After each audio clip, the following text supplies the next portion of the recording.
But anyway, I'd like to welcome John Mackay to open the talk.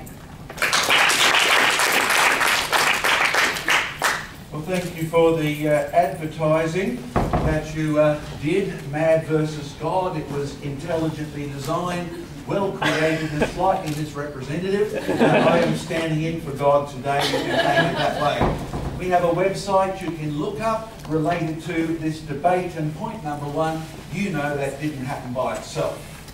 I'm going to switch this on. We might get on with the debate. I did a debate against Professor Krista Carlis a few years ago, and he said that a creation is something that cannot happen by itself. My technique today, 3 bits in 6 minutes, hopefully. First thing, a fiction.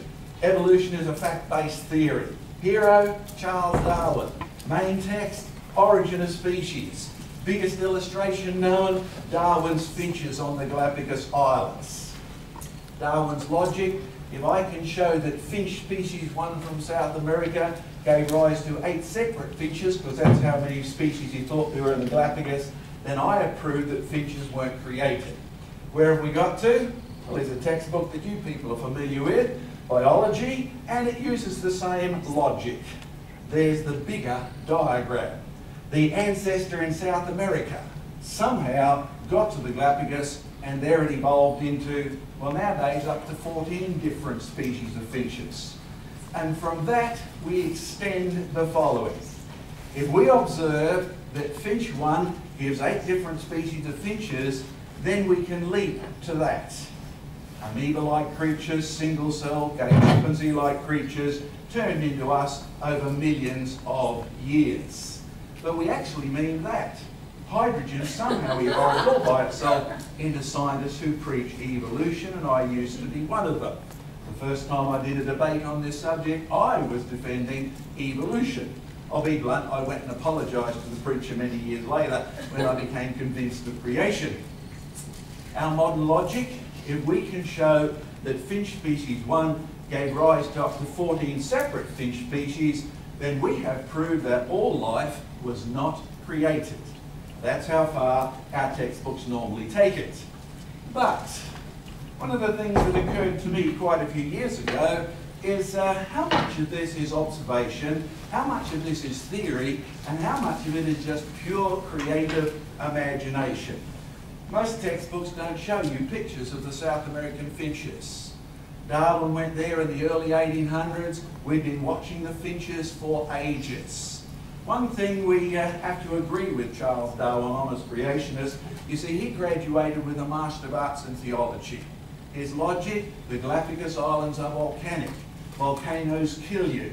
If you believe Genesis, God made the world good, killing is not good, therefore these finches weren't created on the Galapagos. So they must have come from somewhere else. I've got no problem with that logic, but I do have to warn you of one thing. How much of what he says is observation versus how much is pure speculation? In all the time we have been watching the finches on the Galapagos Islands, what have they done? We've never actually observed that. We've never observed any finches from South America ever getting to the Galapagos Islands. I have no problem with you suggesting that they did, but even if you suggest they did, I wonder what you've actually proved. Do you remember the title of the book, Origin of Species? On the struggle for survival of life, etc., etc., etc. He uses concepts like natural selection. He uses words like species. What most people don't appreciate is that where do we get words like species from? Well, you can look up Carl von Linné, otherwise known to you biologists as Linnaeus. Linnaeus was an evangelical Protestant who actually believed the biblical account of creation. Species, as in an old Greek word, special. But Linnaeus used other words like genus. What's interesting is that Linnaeus read Genesis chapter 1, and in verse 11 it says, God created creatures each according to their own kind. In fact, it says it 10 times in Genesis chapter 1, and Charles Darwin knew very well what he was setting out to disprove. So please don't tell me the Genesis account is not untestable. Charles Darwin was the first to think of a way to test it, because if evolution is true, then things have not produced their own kind. But that's interesting. What on earth's a kind? That's an English word. If you like your Hebrew, which Genesis was written in originally, the word is min. But you see, Linnaeus probably didn't read his Hebrew, but we do know he read Latin and Greek. So if you look up your Latin Vulgate, you find Genesis chapter 1 verse 11 says, God created each creature according to their own genus. So biologists didn't come up with these words. He invented it by borrowing it from Genesis. We've never actually observed finch species in South America turning into finch species in the Galapagos Islands at all. Which brings me to my concluding point for here. Creationists are often accused of having a faith basis. I've no problem with that, but I do have to level the ground here. Our friend Dr. Kemp from Oxford said, to account for evolutionary changes that take millions of years to completion, solely by reference to processes that can be studied only over tens of years, requires an extraordinary faith. So I do hope today that we recognise one fact. Evolution is as much a faith-based theory as any other option that will be suggested here. I'll pursue this sort of thing when I'm up in time number 2.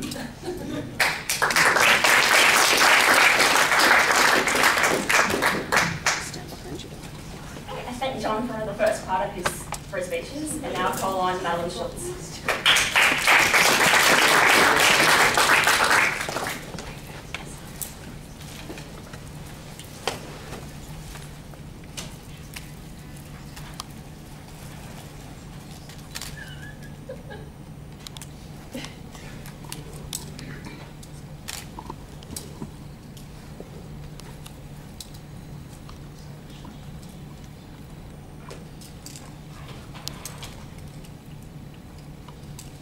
Amazes me that people become creationists and stop reading scientific papers.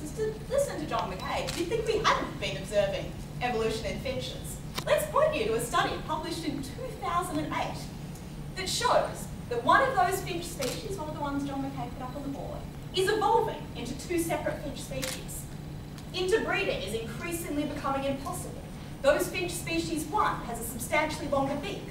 One has changed its song type. We've observed it, going back to those very same species that Darwin first observed it in. What I want to show you today is some of the evidence that we've found. And some of it is remarkably recent. Some of it you can observe in very short periods of time. And the conclusion you can draw from it is this. Evolution is happening. We can observe that. You look at antibiotic resistance. You look at the Dutch breeding carrots until they are orange instead of purple. Animal husbandry is based on the theory that evolution works and functions and can be manipulated by humans. So the only question is, could it have given rise to humans? I'm going to deal with those 2 things slightly separately, but let's start by giving you an outline of what kind of evidence we've observed of that kind of evolution, and then let's talk about the molecular self-arrangement and John Mackay's doubts about it. Let's start with the observations we've made. Let's point to the finches, a really basic, obvious example that we've observed. In the 30 years since 1981, when one particular group of those birds was cut off by storm movements from another group, allowing the evolution of an entirely separate species adapted to the different types of food available on that island. But let's look more broadly. Animal husbandry, based entirely on the theory that we have an ability to manipulate evolution, that we can take things that currently act in a certain way, animals that are currently formed in a certain way and do certain things and have certain functions, and through selective breeding create entirely different ones. Anyone who is particularly amused by the Dutch royal family will know the example of Dutch farmers breeding carrots until they were orange instead of purple. Every time you eat a carrot, you are eating the product of a proof of evolution at that point in time. And there's a whole range of other examples. When you use antibiotics, you no longer use penicillin. Why? Because for the vast extent of cases, it no longer works as effectively as it used to, because bacteria are adapted to those changes. So the only question is not, is evolution happening? That's easy to prove. The vast weight of scientific evidence is in favour of that. We can observe it. I can do lab experiments that do it and have done it. Anyone who wants to do a microbiology level 3 unit will do those experiments where you introduce antibiotic resistance into bacteria and then through exposure to those antibiotics, increase the extent of their resistance. Those are easy to do. Those are incredibly easy to do. So the question then is, could it have led to humans? Can you take hydrogen, oxygen, carbon, those other elements, and eventually produce me, or John Mackay? If you don't believe that atoms can spontaneously arrange themselves in the correct conditions, I challenge you to explain rust or any other chemical reaction. Because the reality is we know they can react. The only question is, do they react in the ways that we care about for evolution to happen? Do they create amino acids? Do they give rise to the variety of other things that we need to eventually have a human being over a long enough period of time, over several million years? That's the kind of time frame we're talking about. If you accept that those atoms can arrange, the only question is, were the conditions at the time at which we think life came into existence, we think life began to come into existence, were those conditions correct? I'll point you to a very simple experiment done in 1952, where Miller and Urey took the conditions that we theorised were the conditions for the beginning of life and duplicated those in a lab and produced amino acids and produced basic nucleic acids and produced a whole range of those building blocks. The only question then is, do they react with each other? Which they do. The only question then is, if you had a lab that could do an experiment that lasted several million years, would you be able to get there? And the only reason we don't do that is because we don't have several million years to do it. The funding's a bit ridiculous, that's probably not possible. So the question is, if we've got those building blocks along the way, what do you have to show us we're wrong? Because there are onuses on both sides. There are definitely onuses on both sides. And on this side, we're quite happy to accept the onus that we need to prove there is a way for evolution to happen. We think that's fairly easy to do, though I'm not going to claim that I can detail every piece of evidence for that in 6 minutes. But what you have to show that that established scientific theory is wrong is that there is an alternative. The creation, there is some evidence for that is scientific. Because otherwise you are just talking about a faith-based position. And you're not talking about anything that brings in any kind of scientific inquiry. So let's talk about what you actually have to believe. There are no dinosaurs in the Bible. Those fossils came from somewhere. Where did they come from? What is that alternative explanation? Or let's take another example, an example I particularly like. One of the things that was used for about a period of 5 years before they realised it was a rather dumb idea as evidence that humans couldn't have evolved from chimps was that we have one less pair of chromosomes than they do. The interesting thing is, though, that when you look at telomeres and the other identifying features of a chromosome and say, well, they can't have just disappeared, can't have lost that chromosome, you identify human chromosome 2 as a merger of 2 chimp chromosomes. You identify all of the features that make those 2 functioning chromosomes that have been merged. You have to believe that God has a reason for doing that. That there is some reason that God is so desperate to fuck with your head that he is going out of his way to, on the most basic molecular level, create detailed evidence of evolution. For what reason? To confuse scientists several million years in the future? Not likely at all. We do not think there is sufficient evidence to establish any kind of creationist argument. It hasn't been produced so far, and throwing mud at a theory is not the same as proving an alternative. Look how to close.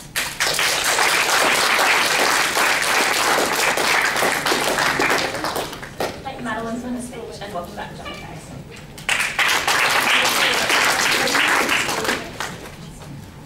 Well, I did appreciate her admission that she needs several million years of testing, hence my conclusion that evolution is just as much a faith-based option as anything else you want to suggest. I admire her faith.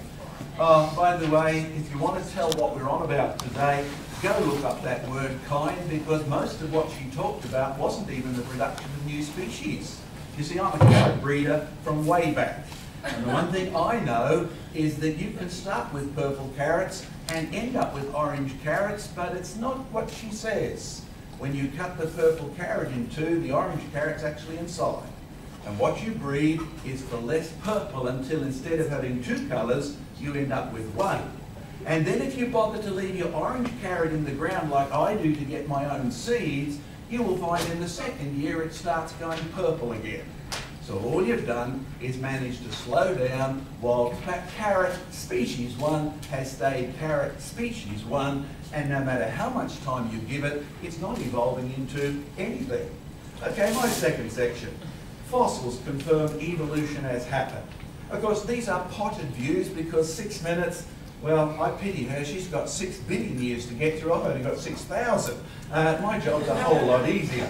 I'm going to pick on examples that are familiar in your textbooks. So there's the one that's been around since the 1990s on the evolution of whales from land-based creatures. Because the story's nice and simple, arranged on the basis of similarities, and it got to great popularity.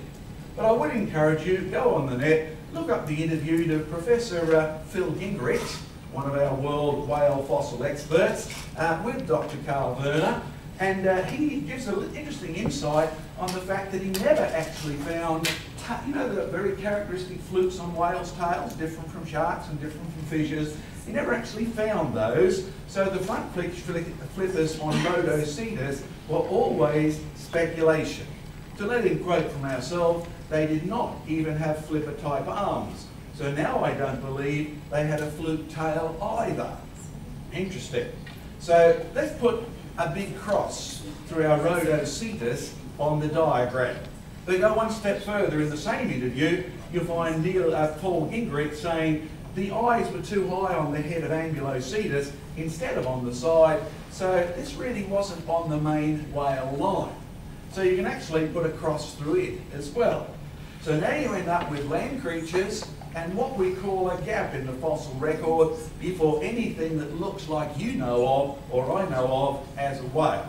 And if you want any more detail, then look up some of the nature articles. And by the way, yes, our bill for science publications is horrendous every year because we do read them. In fact, this one is all about Professor Thweson, who's got to be right at the top of the whale evolutionist, and he's talked about a creature called Pachycetus. Okay, what evidence was found? Well, there's the diagram. In fact, there it is outlined as a diagram. Skeletons of the Pachycetus cetacean. Pachycetus, by the way, Pachy as in Pakistan, cetus as in whale. So the whale found in Pakistan. What's interesting, of course, is under the diagram here, you'll find nature says everyone will agree these creatures are whales. Funny about that, he shouldn't have included me because I wonder if he should have included you. Because there's his reconstruction from the same article. And I'll be blunt, I'm not convinced this is a good argument from fossils for the evolution of whales at all. In fact, I'll be blunt, being someone who trained in geology, I discovered that we dug up dead things. So I went and I did 3 years of genetics as well, but one reason I started to doubt evolution, no, I wasn't brought up brainwashed in a church family or anything, but about the 3rd year of geology, you get rather sick and tired of saying, but Professor, here's this diagram, now where is the actual fossil? National Geographic said it in popular parlance in 2004. They were talking about the whole fossil evidence for Darwin's evolution. But the paragraph towards the end was illuminating, but spotty, it said. The fossil record is like a film of evolution from which 999 out of every 1,000 frames have been lost. Interesting statement. If you're quick at maths, 999 out of 1,000 is 99.9%. Now, if you believe any theory based on 99.9% missing evidence, I firmly admire the magnitude of your faith. Hence I said, don't criticise creationists. The evolutionists have a massive amount of faith that's involved in this. Fact, the fossil record is no use to the theory of evolution at all. First source of the data, read Charles Darwin, look up chapter 10 on geology, where he says most assuredly the fossil record is my worst possible scenario. I happen to agree, and I'll take up more of that. Perhaps we should talk about bacteria and all that stuff too when we get to number 3.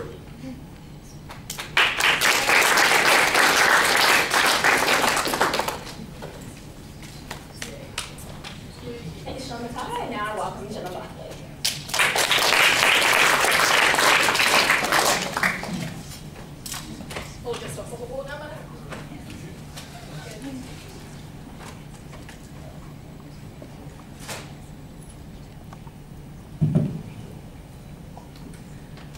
So I don't mean to question what they teach you in a science degree at the University of Queensland, but what we say on the negative team in this debate is that throwing doubt on evolution does not creation prove, although to listen to John Mackay, it does.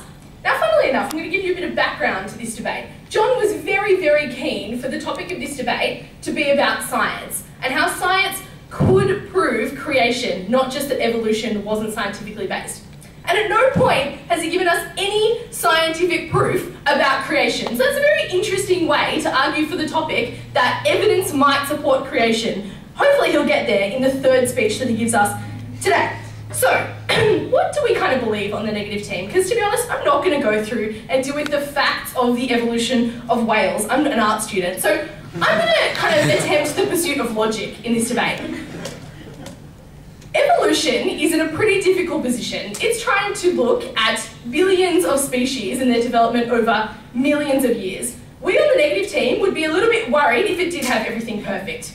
There is only, what, a couple of 100,000 scientists working in the world with limited money. We think it's probably fair that some of the links in the chain are missing. We think that science as a whole takes a long time to develop, and we think that presumably over the coming years, where those links are missing, they will be found. We don't have to defend that science is perfect all the time, and nor do we ever take on that burden, but we think it does a pretty good job. Because here's a twist for Mr. Mackay. We've got some evidence. If it's only 1% out of the possible 100% of evidence, okay, that's not great, but it's some. He's provided you nothing but a few pictures of a few finches and whales. That is pretty problematic. So, let's deal with his first point of logic. Things are missing from the chain. Something which looks kind of like a dingo does not become a whale with no explanation. Yeah, okay, that's probably true. We think that it is fair that at some point we kind of messed up exactly what the tail of that whale was like, or what have you. But we don't think that disproves that evolution could exist, or in fact does exist. And we think, generally, Madeleine said some pretty smart things, as she usually does with regards to science, about things like bacteria, and about the fact that if Mr. Mackay, God forbid, becomes sick and needs some, medicine, it probably wouldn't work to the same degree, because presumably the bacteria that he actually has have grown resistant to that. Now, unless God wants Mr. Mackay to be sick and therefore has created some twisted world in which bacteria can kind of get away from penicillin, we think probably actually the explanation for that fairly much falls to our side, which is to say that those things have evolved, and that pretty much to me proves survival of the fittest right there. So then let's talk about this issue with regards exactly to whales, right? And it's very good and it's very easy for Mr. Mackay to get up and point to two examples, be it finches, be it whales, because he's obviously done a lot of research and the man talks everywhere all the time, and he does these debates like 500 times a week. And I'm not going to claim to know more about him on those particular issues, because it's certainly true that I don't. But there are people out there that do, and unfortunately they couldn't be here today. So in the same way as Mr. Mackay is standing in for God, I'm going to stand in for the weight of scientific opinion in the world and suggest that, in general, scientists who are much smarter than me agree with me. And so hopefully that proves to some extent that what I'm saying is not complete trash. We think that it is not enough to rubbish the theory of evolution in this debate. We think that at some stage Mr. Mackay actually has to point to some scientific evidence of creation. So I'm just going to deal with some things on the hope that he says them, so we can kind of preempt those things. So one of the major arguments given for creation is that essentially the world is too complex to have started off as an amoeba or a piece of bacteria or whatever, right? And so therefore something more complex, aka God, had to create the universe. And I'm kind of presuming here, because as I said, he hasn't actually made an argument in favour of creation. So what are some problems with that argument? First of all, it frankly begs the question exactly how God was created. And I know we're getting a little bit ethereal here, but if it is true that you need a more complex being to create life, or you need something more complex to create something less complex, then how exactly did we get to the point that God existed and was able to create the rest of us? And the really interesting thing about Mr. Mackay and his opinion in this debate is that the majority of religious people actually don't agree with Mr. Mackay. The majority of religious people aren't firm creationists either, and accept to some degree that evolution is true. So I know it's kind of not necessarily a great way to debate, but given the majority of scientists agree with our side of this debate, and given the majority of religious people agree to some extent with our side of the debate, I think that provides pretty worrying signs for Mr. Mackay. Basically, the point to take away in this debate is not that science is perfect, is not that the theory of evolution is perfect, although we do accept that it has moved a little bit beyond the Finch theories of Darwin, and some stuff has happened in the past 200 years that has actually advanced the pursuit of the evolutionary theory. But what we do accept in this debate is that we have some evidence, and some evidence is better than no evidence. So we challenge Mr. Mackay to actually make an argument in favour of creationism, and until he does, we're firmly in favour of evolution on the negative team.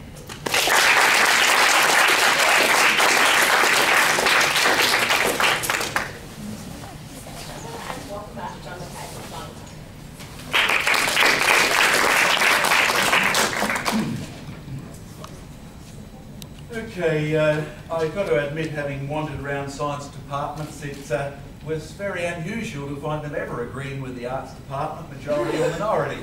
But that raises a good point. Einstein discovered majority was irrelevant. What mattered was whether things actually happened or not. The same is true in religion or politics or whatever. Fiction. DNA code can arise by the interaction of matter plus time plus energy naturalistically. Oh, it deals with the stuff she's been talked about sideways because she brought up again the bacteria becoming resistant. Remember I said I was trained in geology, but I went and I studied 3 years of genetics. I was there when Professor Mather came back from a conference and said, we've just discovered the bacteria are not evolving resistance, we're eliminating the ones that don't already have it, leaving the ones there that do already have it. And in fact, we've discovered it because once we invented 4 and 5 antibiotics and they started becoming resistant really quickly, they weren't evolving it by mutation and natural selection. They were having an annual sex conference and swapping the DNA information across to each other. Okay, you've asked for a positive one. Let's start off by what might look like negative and try and get as positive we can. Was the DNA code originally a creation? How do codes work? You're in a computer age. You should know that ... is Morse code for SOS. But of course Morse code is a little code, SOS is another code, SOS stands for help, help stands for something if you're English. So this is a multi-layered code. Interesting though, most people don't ask that question. Why does ... equal S? The answer is, Mr. Morse said so, stuff it in your pipe and smoke it if you don't agree. It's irrelevant. The creator determined the meaning of the arrangement of the dots and dashes. There is no information in dots and dashes except what you put in. In other words, Morse code is 100% coded information made from 100% non-coding parts, and that's why you say Mr. Morse was the creator or Bill Gates is the creator of Microsoft. He put the information into the zeros and ones or the dots and the dashes. When you recognise a created code, the information is not in the parts, it's always in the arrangement of the parts. So the question, was the original DNA code a creation? How would you answer it? There's DNA, deoxyribose nucleic acid, parts of sugar, phosphates, bases. We could spend hours just on that alone. No doubt about it. If you transcribe the information in a single strand of DNA, it's mind-boggling. The instructions for making amoebas or arms or hairs or whatever. But what's interesting is when you ask a separate question, what about the information in the parts of DNA? I mean, the subparts that most people are familiar with are the sugars, the phosphates, and the bases like adenine, thymine, guanine, and cytosine. Okay, what's interesting about adenine, cytosine, guanine, and well, my friend Professor Wilder-Smith pointed out to me many, many years ago, and he's one of the biggest geniuses I've ever met. He had 3 PhDs in chemistry, all in different languages. And he made a very simple point that I've thought about a long time. Adenine, cytosine, guanine and thymine have absolutely no information in them whatsoever. The information is in the way they are arranged. But DNA is ultimately composed of atoms like carbon, hydrogen, oxygen, phosphorus, nitrogen. And it's testable. None of them possess the property of self-coding. You don't have to believe me. Get some research grants, see what they can code together. You find they do not possess the property. And the challenge was from the gorgeous young first speaker over here, can you show how mud could turn into whatever? Well, the answer is DNA turns out to be that description. 100% coded information made from 100% non-coding parts. In other words, the information in DNA actually is not a property of the system. The information in DNA actually came from outside the system, so those of you listening careful should get a future PhD Nobel Prize fortune if you've cottoned on to that. That means artificial DNA is possible. If you can figure out a new way to put information in there, you can make your own DNA. The information in DNA is self-replicating. The information is there to make copies of itself. But the information in DNA is not self-originating. If you do take my advice and become the first person to invent life in a test tube because you have used outside intelligence to make non-coding properties add on to carbon and hydrogen, nitrogen, and then a little ghoulie crawls out the top and says, "G'day!" Please don't say you've proved evolution, because what you've just done is prove creation, because it took intelligent design the second time, it therefore took intelligent design the first time. That's why I love to point you to this. You see, I actually made those letters on my computer do that. You know very well you could leave these non-coding letters all the time and they would never by themselves produce that message. That is the evidence of somebody who existed before it, somebody who's not a part of it, and somebody who's smarter than it, e.g. you recognise a creation. Third speaker coming up soon.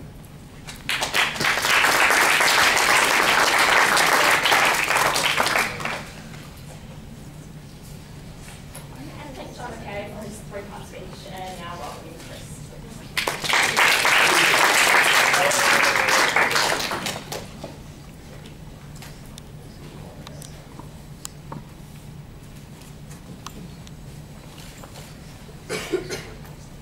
As most of you know, I can think of absolutely nothing better to do for an hour than rubbish the possibility that a more complicated theory of creation or a more complicated being is really an explanation or an alternative to the one that is had mud thrown at it this whole time.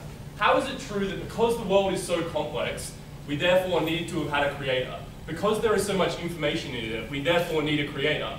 But at no point has there ever been any effort made to explain how that infinitely more complex creator that was able to do all of the complexities was created itself. And that is the fundamental problem with a theory of creation that says complexity requires a creator, because then that same very complex creator would also require a creator of that, and you would enter into an infinite regress, and that theory provides us with no help about explaining the origins of life.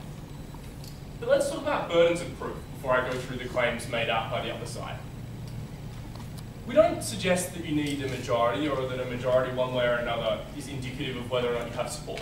We do suggest that you should be able to find two other people to debate with you. And those of you who have attempted to get into an Australs team or a Worlds team will know that that's sometimes difficult. But we would expect for a theory that is so illuminous, as it is presented by John Mackay, you would be able to find some more people who support you. We don't suggest that that necessarily discredits what he's saying, but in a contest between the nexus between scientific words, where there is very complicated, very technical information that we can't all study, and the political world, where we're inclined to draw conclusions from scientific consensuses, we have to say, what is the scientific consensus, and to which people from that scientific community should we listen to? Which pieces of evidence, which conclusions, and which theories should we listen to? And it is a good start to look for people that have managed to form a coalition of more than one.